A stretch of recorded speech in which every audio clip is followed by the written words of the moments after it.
Salut à tous, j'espère que vous allez bien et que vous aussi, vous passez soit de bonnes vacances, soit de bonnes après-midi de lecture au soleil. Et moi, je vais vous présenter tout ce que j'ai lu pendant le mois de juillet 2016.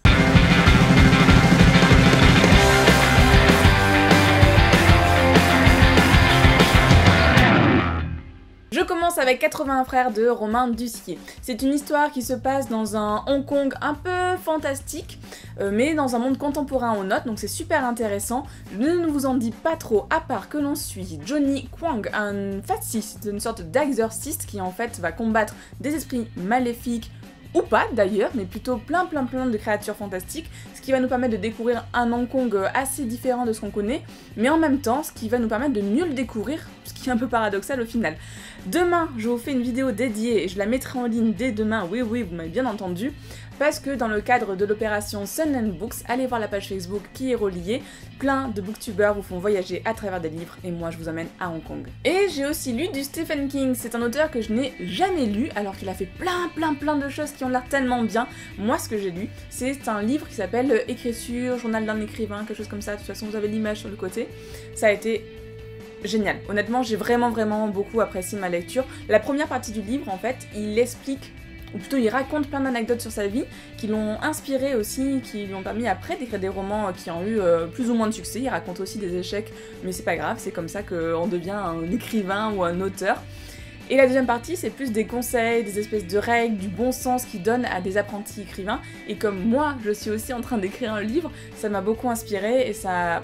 C'est le genre de lecture qui vous rebooste, alors si jamais c'est votre cas, lisez-le. Et on passe à La mort est une femme comme les autres. C'est un livre dont j'avais beaucoup entendu parler, beaucoup de bien. Pour vous résumer très rapidement l'histoire, on a la mort qui est en burn-out, qui est complètement dépressive, qui ne veut plus travailler, c'est-à-dire que les morts ne meurent plus. On a les hôpitaux qui sont surchargés, les gens qui étaient censés mourir qui sont toujours en vie, alors que par exemple ils peuvent très bien avoir les tripes à l'air, hein, mais c'est pas grave, ils ne meurent plus. Et c'est une histoire qui tourne un peu autour de l'amitié, de la dépression, de comment surmonter ça. Mais comme ça, en théorie, ça a l'air super, et au final, lors de ma lecture, j'ai pas trouvé ça si ouf que ça. Alors c'est quand même une bonne histoire, c'est quand même une belle lecture, mais c'est pas si extraordinaire. Je pense que je m'attendais à trop de choses, et du coup, c'est pour ça que je suis légèrement déçue. On vous l'a dit, je vais essayer de faire lire à Timothée un livre par mois. Ce mois-ci, ça a été Le Clan des Otori. Donc on reste encore une fois dans le continent asiatique, hein, entre 80 frères et celui-là. Là par contre, on est dans un Japon féodal fantaisiste. L'auteur a repris énormément d'éléments du Japon qui existaient plutôt, vu qu'on est dans l'époque féodale, mais il a ajouté pas mal de choses d'imaginaire. Donc la géographie du pays par exemple n'est pas forcément respectée, mais on retrouve énormément d'éléments historiques. C'est une lecture dont on vous reparle très vite et où du coup je ne vais pas vous dire grand chose. On passe un peu aux comics. Je vous avais dit qu'Orphelin était en 4 tomes et j'avais adoré. En fait, je me suis trompée, c'est en 6 tomes, ce qui fait que ce mois-ci j'ai pu lire le 4 et le 5, il ne m'en reste plus qu'un.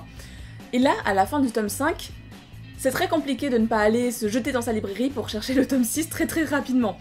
Timothée l'a lu aussi, et là aussi, une fois de plus, on va vous faire une vidéo à 2 pour vous en parler plus en détail. Je reste dans les comics avec Sex Criminals, le tome 3. J'avais beaucoup aimé le tome 1, le tome 2 je l'ai pas trouvé aussi bien que le premier, et ce tome 3, on continue dans la déception. Il y a quelque chose qui tourne en rond, on va pas trop où va l'histoire, on a l'impression que l'auteur fait beaucoup de private jokes dans ce tome 3, et du coup ça le rend moins intéressant pour nous qui sommes un peu en dehors. Je me suis sentie vachement à l'écart des personnages et moins impliquée, et donc du coup assez déçue. Et je termine avec un roman, Love Letter to the Dead, une fois de plus. C'est un livre qui avait fait pas mal de bruit sur YouTube, beaucoup de booktubers comme on dit, l'avaient chroniqué et avait dit qu'il était vraiment bien. L'histoire, c'est une adolescente à qui on donne un devoir scolaire qui est d'écrire une lettre à un mort. Donc par exemple ça peut être à des présidents, ça peut être à des chanteurs célèbres, etc. Et elle va se prendre au jeu, elle va écrire plusieurs lettres petit à petit en racontant un peu sa vie, un peu comme un journal intime. Et nous ce qu'on a dans le roman c'est uniquement ces lettres. Et on va découvrir tout ce que cette jeune fille a vécu. C'est super intéressant, très émouvant, un très bon roman sur l'adolescence et sur comment on évolue en tant qu'ado, enfin bref, pas loin du coup de cœur quoi. Je pense que je l'aurais lu il y a quelques années, c'était un coup de cœur. Et voilà, c'est tout pour le mois de juillet, enfin c'est déjà pas mal, j'espère qu'il y a certaines de mes lectures qui vous donnent envie, il y a certaines qui vont faire l'objet de vidéos, donc dès demain, je vous l'ai dit, il y en a une déjà qui sort, on en fera d'autres avec Timo sur Orphelin, le clan des Otori, demain c'est 80 frères parce que je vous amène à Hong Kong. N'hésitez pas à commenter cette vidéo, à vous abonner, vous pouvez aussi nous suivre sur les réseaux sociaux, et moi je vous fais de gros bisous et je vous dis à très vite. C'est avec ce que... Mais je peux tourner.